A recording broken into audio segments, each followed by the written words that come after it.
కాన్స్టిట్యువెన్సీలో ఎప్పుడు తక్కువ పోలింగ్ జరుగుతుంది.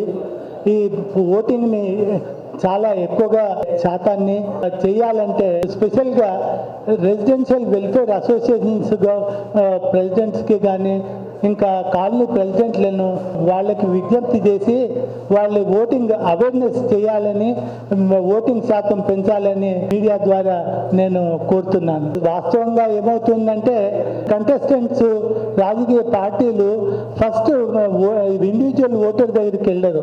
నాగిరెడ్డి గారు అన్నట్టుగా గ్రూప్ ఓటింగ్కి గుండు గుత్తగా ఓటింగ్ ఎలా వస్తుంది అనేది వాళ్ళు ఫస్ట్ ప్రణాళిక చేస్తారు.